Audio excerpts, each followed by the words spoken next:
सार बचन राधा स्वामी वार्तिक भाग दूसरा वचन 130। सकल पसारा आदि से अंत तक मांस का है, पर इसमें नाम उत्तम है। सो जिन्होंने सद्गुरु को मुख्य कर लिया है वो तो बचेंगे, नहीं तो जैसे और जीवों का मांस पकाया जाता है इसी तरह उनका मांस 84 की अग्नि में पकाया जाएगा। वचन 131। विषयों की प्रीत में जो कि बारंबार नरक के ले जाने वाली है, ये मन दौड़ कर जाता है, और नाम और सद्गुरु की प्रीत से जो कि सदा सुख देने वाली है भागता है। वचन 132। संत करामात नहीं दिखाते हैं, अपने स्वामी की मौज में बरतते हैं और गुप्त रहते हैं। जो स्वामी को प्रकट करना अपने भक्त का मंजूर होवे तो करामात दिखावें, और जो गुप्त रखना है तो करामात नहीं दिखाते हैं, क्योंकि करामात दिखाए पर संतों को जल्द गुप्त होना पड़ता है और सच्चों का अकाज और झूठों की भीड़भाड़ होती है। इस वक्त में करामात दिखाने का हुक्म नहीं है, और जो करामात देखने की चाह रखते हैं वो परमार्थी भी नहीं हैं। वचन 133।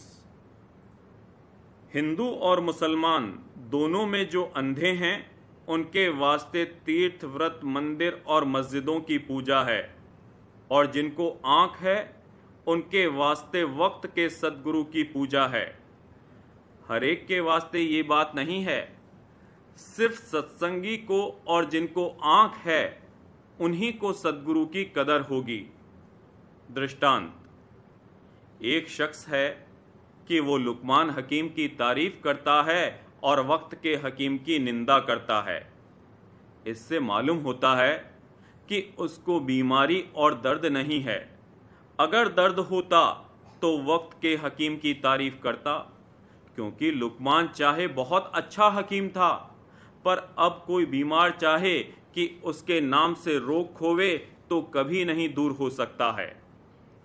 जब तक वक्त के हकीम के पास न जाएगा रोग दूर ना होगा। इस तरह से जो दर्दी परमार्थ का है और संसार के सुख को विष रूप देखता है और मोक्ष की चाह रखता है, सो वो जब तक कि वक्त के पूरे सद्गुरु के पास नहीं जावेगा उसको चैन नहीं आवेगा, और वही महिमा वक्त के सद्गुरु की जानेगा। और जो झूठे हैं वो तीरथ बरत और मूरत पूजा और पिछलों की टेक में भरमेंगे और सद्गुरु की महिमा नहीं जानेंगे। वचन 134। करनी और दया दोनों संग चलेंगी। दया बिना करनी नहीं बनेगी और करनी बिना दया नहीं होगी, और जो दया को मुख्य करोगे तो आलसी हो जाओगे और फिर करनी नहीं बनेगी। वचन 135। 84 लाख जोन भुगत कर जीव को गाय की जोन मिलती है और फिर नरदेही मिलती है। इसमें जो जीव से अच्छी करनी बनेगी तो बराबर नरदेही मिलती चली जाएगी जब तक कि काम पूरा नहीं होगा। सो अच्छी करनी ये है कि अपने कुल की याद करना, क्योंकि जोन बदलती है पर जीव का कुल नहीं बदलता है, वो एक ही है, यानी सब जीव सत्यनाम बंसी हैं। सो ये बात बिना सद्गुरु भक्ति के और कोई जतन से हासिल नहीं होगी।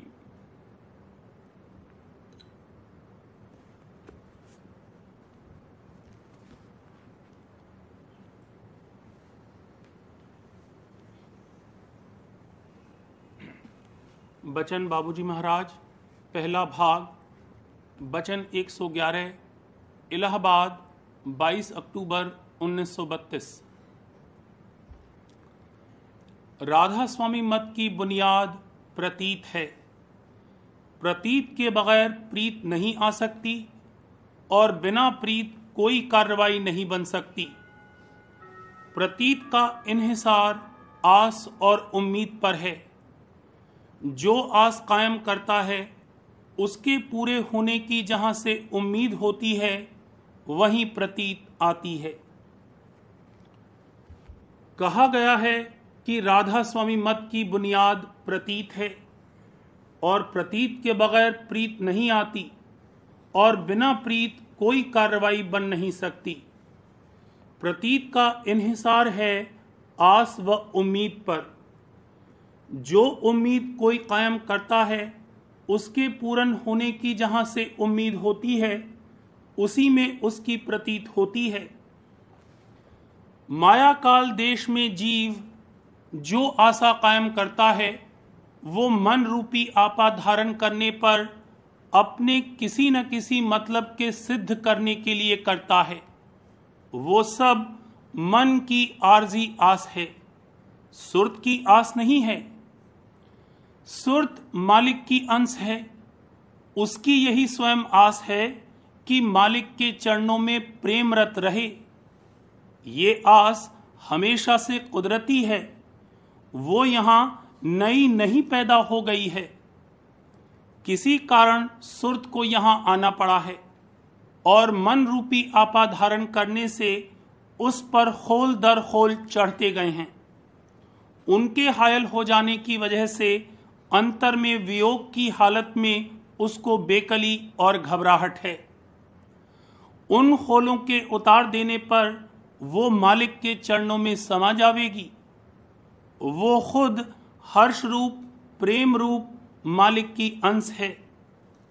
यही वियोग छूटकर योग प्राप्त होना उसकी स्वयं आशा पूर्ण होना है और एक दिन राधा स्वामी दयाल उसकी इस आस को जरूर पूरा करेंगे और माया काल के जाल से निकालकर अपने निर्देश में ले जावेंगे।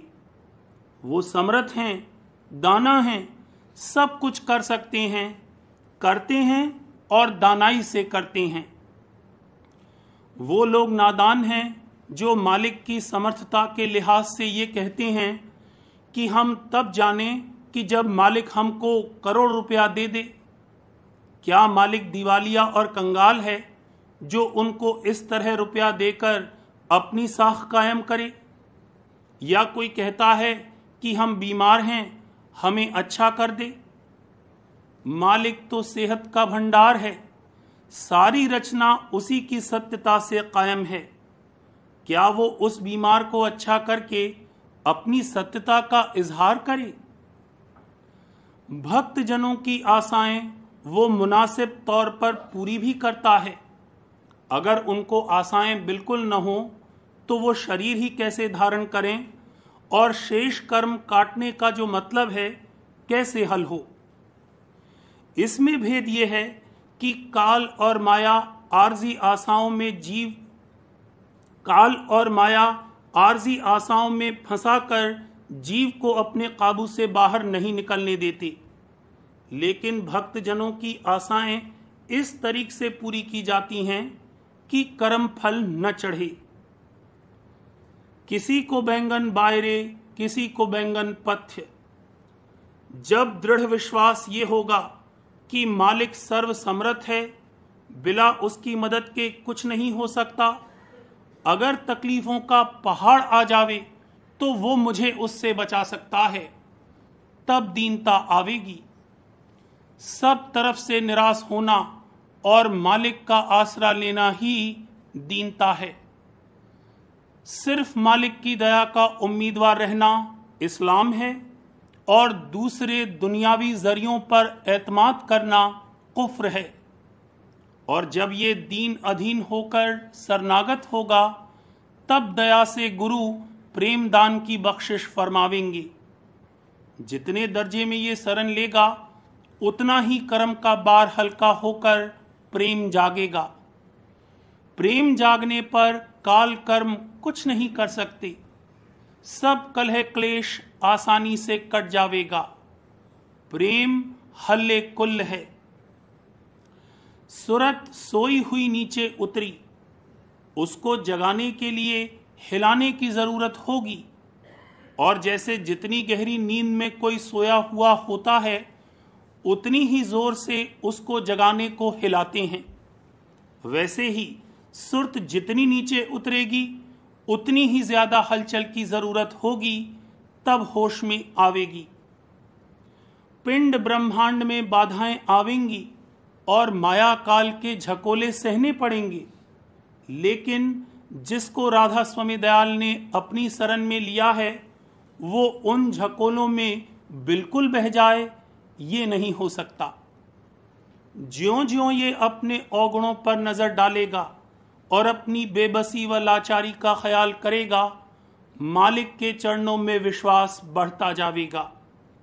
इसको अपने अवगुणों का ख्याल करके अपनी हालत पर झुरना चाहिए और पछतावा व अफसोस करते रहना चाहिए। वचन 112, इलाहाबाद, 30 अक्टूबर 1932। संसार में अगर किसी चीज की गहरी चाह होती है तो फिर और किसी चीज की परवाह नहीं करता, लेकिन परमार्थ के लिए बड़ा सोच विचार करता है। इससे जाहिर है कि अभी संसार का नशा चढ़ा हुआ है। सूरत में मालिक से मिलने की कुदरती चाह है। दिक्कत सिर्फ उस वक्त तक है जब तक वो तीसरे तिल में किसी कदर ज्यादा अंग में नहीं सिमटती है। अगर गुरु की दया लेकर वहां जुआरी की तरह जमे और दांव पर दांव लगावे तो ऊपर जावेगी, झकोलों से कम गिरेगी और वहां नया एतदाल कायम होकर इसकी जीत होगी। ये कायर का काम नहीं है, बड़े सूरवीर का काम है। एक मालिक की लगन होनी चाहिए और साह बनकर दाव लगाना चाहिए। इस काम में जल्दबाजी और देखा देखी से काम नहीं चलेगा। जिस कदर अपना तन मन काबू में हो उसके आधे की ही जुर्रत करनी चाहिए। संसार में अगर किसी चीज की गहरी चाह बस गई हो तो फिर इज्जत व आबरू, धन व दौलत, घर वालों की प्रीत व मोहब्बत, रीत मर्यादा, जाति बिरादरी, लोक लाज किसी की परवाह नहीं करता। मगर परमार्थ के लिए बड़ा सोच विचार दामनगीर होता है। इससे जाहिर होता है कि अभी संसार के नशे की लहरों में बदमस्त व गरकाब है। अभी परमार्थ की चाह नहीं जागी है। सुर्त तो मालिक की अंश है, उसमें कुदरती तौर से मालिक के दर्शन की चाह अंतर के अंतर बसी हुई है। उसको पैदा करने के लिए इसको कुछ करने धरने की जरूरत नहीं होगी। दिक्कत सिर्फ उस वक्त तक है जब तक ये तीसरे तिल पर किसी कदर ज्यादा अंग में नहीं सिमटता है। बिला वहां पहुंचे जम द्वारा झांकने व जम दंड से छुटकारा नहीं हो सकेगा। वहां बड़े जोर के झकोले पै दर पै नीचे की तरफ आ रहे हैं। उनमें ठहरना निहायत मुश्किल है। हर बार डांवाडोल होकर एतदाल कायम रखना दुश्वार हो जाता है और पेंडुलम की तरह इधर उधर झोंका खाता है।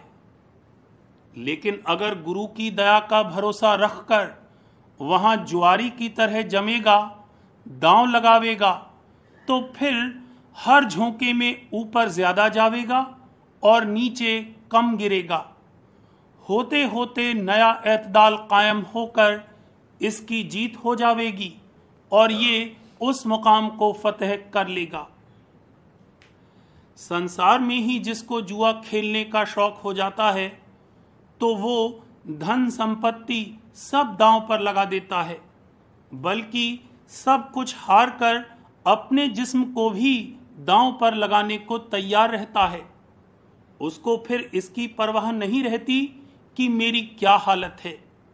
आज कामदानी पहने हुए है, कल खाली धोती ओढ़े फिरता है। अभी हार कर आया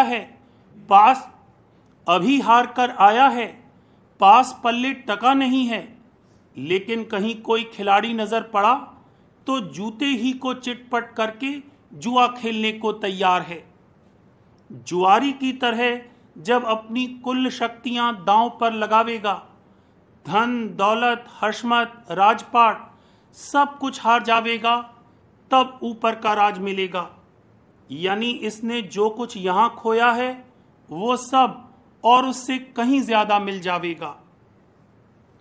इसका कोई नियम नहीं है कि बिला संसार के बिगाड़े परमार्थ कमा ही न सके। किसी से तो एक ही काम बनता है। अगर स्वार्थ सिद्ध में लिप्त है तो परमार्थ से बेखबर, और परमार्थ में सरशार है तो संसार में बेसुध। लेकिन जो बड़भागी हैं उनसे परमार्थ और स्वार्थ दोनों ही खूब बनते हैं, मगर वो संसार में लिप्त नहीं होते, कार्य मात्र बरतते हैं। बाल विधवा और बाल साध अपना संसार पहले ही मेट चुकते हैं। बड़ी दया है जो परमार्थ में लग जावें। ये कायर का काम नहीं है, बड़े सूरवीर का काम है। सूरमा सुरत हुई गुरु देख प्रताप। जुआरी ज्यों ज्यों हारता है उसको सूरता आती जाती है। सूर ही मालिक का नूर देखता है। एक बार नहीं, जब बारंबार हारेगा तब शिस्त ठीक होगी और तीर निशाने पर बैठेगा। राधा स्वामी नाम का निशाना बांधने से डांवाडोल नहीं होगा और गुरु स्वरूप की शिस्त जम जावेगी। जब शिस्त और निशाना ठीक हो जावेगा, फिर इसको किसी का लिहाज और ख्याल सिवाय मालिक के नहीं रहेगा। हारे जुआरी की तरह सब कुछ दांव पर लगा देगा। सूरमाही की कुर्बानी मालिक को मंजूर है, कायर की हराम और नाजायज है। मालिक के यहाँ भक्तों की कमी नहीं है जो यहाँ से घास कूड़ा ले जावें। वो देश उजाड़ नहीं है जो यहाँ के कूड़ा करकट से बसाया जावे। इसको अपने निज देश में ले जाने में मालिक की कोई अपनी गरज नहीं है।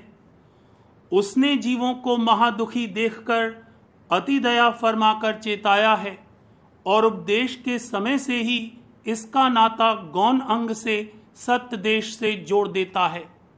ये वहां पहुंचने का पासपोर्ट यानी परवाना है। सब कुछ चाहे से कुछ नहीं मिलेगा।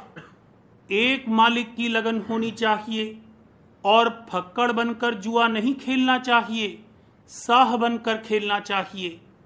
खजाना भरा पूरा है और खूब दांव लगाना चाहिए। इसके लिए बड़े खरमंडल की जरूरत होगी। खमीर की तब्दीली सब करनी होगी। अगर पत्थर को सहारा देकर ऊपर आकाश में पहुंचाया जावे तो कैसे ठहर सकता है? आकाश सूक्ष्म है और पत्थर स्थूल है। जब तक उसके बोझल अज्जा बदलकर सूक्ष्म न कर दिए जावें, वहां ठहर नहीं सकता। इस कार्रवाई में जल्दबाजी नहीं हो सकती। खूब सोच समझकर इस राह में कदम रखना होगा। देखा देखी से काम नहीं चलेगा। जिस कदर अपना तन मन काबू में हो और वो बखुशी बर्दाश्त करके उसमें राजी हो, उसके आधे ही की जुर्रत करनी चाहिए। यानी अगर 8 आने भर साथ देने को तैयार है तो 4 आना भर ही करना चाहिए, वरना तन बगावत करेगा, मन आफत मचावेगा और बगैर समझे करेगा तो अंधेरे में पड़ेगा। अगर समझ सोचकर गुरु का सहारा लेकर मालिक के दर्शनों के निमित्त सब हार कर चलेगा तो पौबारह है। जीत ही जीत है, नूर ही नूर है, अंतर में दीप मालिका है। संत दिवाली नित करें, सत्य लोक के माही। जो मालिक के निमित्त दीवाना हुआ वो ऐन होशियार है। जब मालिक मिल गया तो बाकी क्या रह गया? मस्ती हजम करनी चाहिए। जब तक खूब खुल खेलने का मौका हाथ नहीं आता है, तब तक जब मौका मिले हाथ मारे। सचौटी से मालिक के दर्शनों की चाह है तो राधा स्वामी दयाल मदद फरमावेंगे। जब ये अपनी कुल शक्ति लगावेगा तो राधा स्वामी दयाल इसके जरूरी कारोबार के लिए अपनी तरफ से ताकत बख्शकर मदद फरमावेंगे।